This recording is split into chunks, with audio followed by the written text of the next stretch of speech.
मधुबनी शहर के तिलक चौक स्थित एक निजी होटल के सभागार। बिहार के उद्योग मंत्री समीर कुमार महासेठ ने कहा कि मधुबनी पेंटिंग्स की तरह गोबर पेंटिंग, जिसे दलित पेंटिंग के रूप दुनिया भर में प्रसिद्धि दिलाने के लिए के साथ साथ इसे व्यावसायिक मंच प्रदान करने के लिए विशेष पहल की जाएगी। पेंटिंग्स के क्षेत्र में दलित समाज के कलाकारों की भागीदारी सामने आ रही है। दलित समाज द्वारा बनाए जाने वाले पेंटिंग्स की प्रसिद्धि बढ़ी है। गोदना पेंटिंग देश के विभिन्न हिस्सों में प्रदर्शनी में काफी पसंद किए जाते हैं। विदेशों में भी इस पेंटिंग्स की मांग होती रही है। इस पेंटिंग में राजा सलहेश के जीवन से जुड़ी धार्मिक प्रसंग, रहु पूजा, एकता व खुशहाली के प्रतीक, पर्यावरण संरक्षण, पशु पक्षी, मछली के अलावा अन्य कलाकृतियां का समावेश होता है। वे मधुबनी शहर के तिलक चौक स्थित एक निजी होटल के सभागार में विकास आयुक्त, हस्तशिल्प वस्त्र मंत्रालय, भारत सरकार तथा Madhubani folk painting producer company limited के संयुक्त तत्वावधान में हस्तकला प्रदर्शनी सह बिक्री मेला को संबोधित कर रहे थे।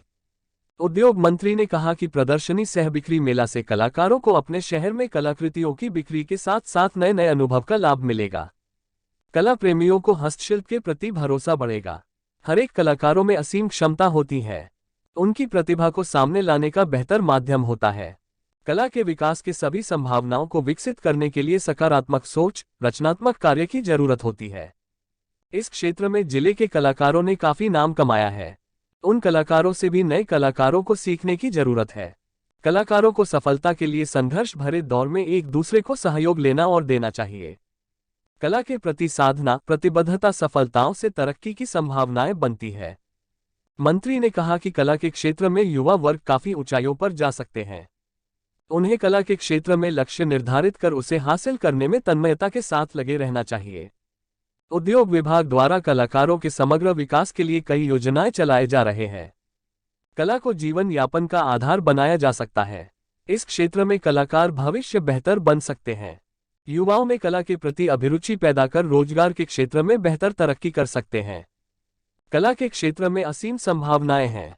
युवाओं को इसका लाभ उठाना चाहिए। मंत्री ने यहां लगाए गए 35 स्टॉल का निरीक्षण करते हुए कलाकारों से बातचीत की। मौके पर स्थानीय कलाकार द्वारा सांस्कृतिक कार्यक्रम की प्रस्तुति दी गई। कार्यक्रम में NIFT director Shankar Jha, state awardee Santosh Kumar, Rajkumar Paswan, Ranju Devi, Dharmshila Devi, कालीन प्रशिक्षण Ramesh Kumar, Madhubani folk painting producer company limited के director Ravindra Kumar, Dilip Kumar, program controller doctor Jayprakash Jha, Lalit Babu, Shivanand Yadav, Sanjeev Kumar Jha सहित बड़ी संख्या में लोगों ने हिस्सा लिया। आप कहीं भी कमजोर मत पड़िए। आप मन मिजाज बुलंद रखिए। भारत सरकार, बिहार सरकार आपको आगे बढ़ाने के लिए कटिबद्ध है।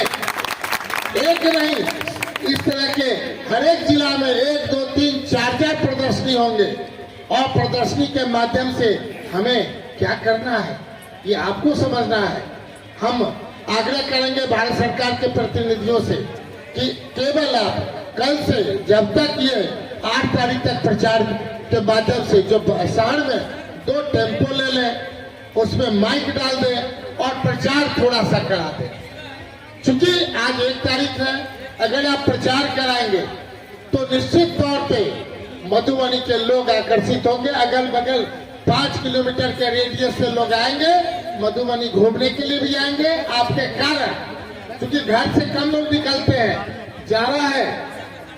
ये समय ऐसा है कि 14 तारीख तक लोग सोचते हैं कि बड़े बुजुर्ग हम घर में रहें, लेकिन युवा का जो एक चौका छक्का मारने का जो मन में है, तो वो चौका छक्का मारने का यहाँ युवा शक्ति है मधुबनी का, जिसे चौका छक्का मारने का इच्छा है।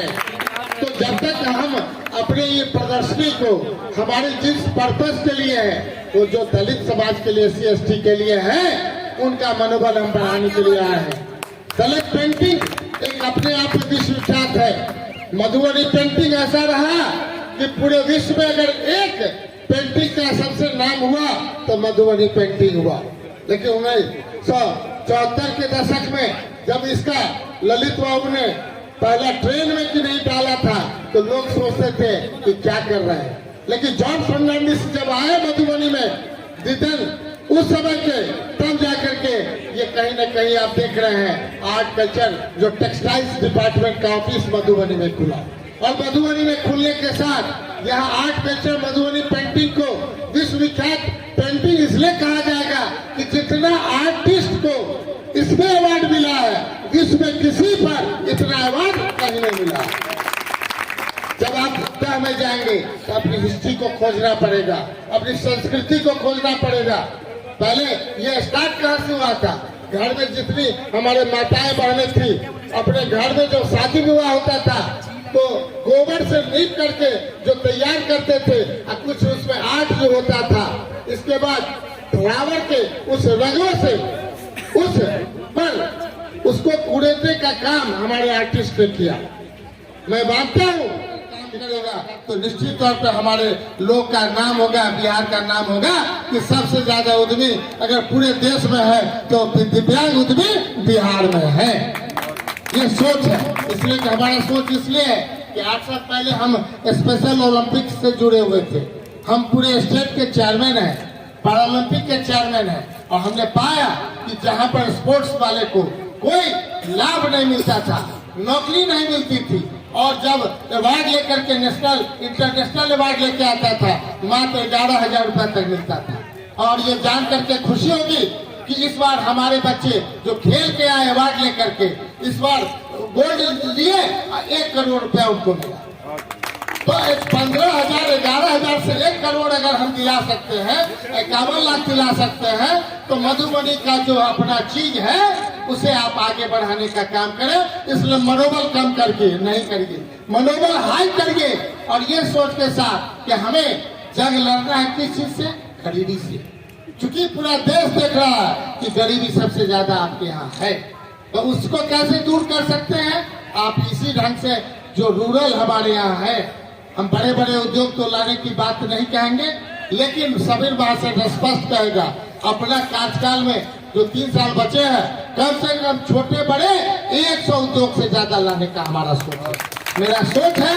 और धरातल पर उतरेगा, मार्च तक भी कुछ दिखेगा, और मार्च के बाद अगले मार्च तक का निश्चित तौर पे टारगेट के हिसाब से आप लोग देखेंगे जो काम हो रहा है जनता के बीच, वो एक आवाज आनी चाहिए कि नहीं, जब मधुबनी की बेटी ब्रांड एम्बेसडर बन सकती है, मधुबनी के आर्टिस्ट आगे बढ़ सकते हैं, तो जो तलाशने का काम है समीर महासेठ करेगा।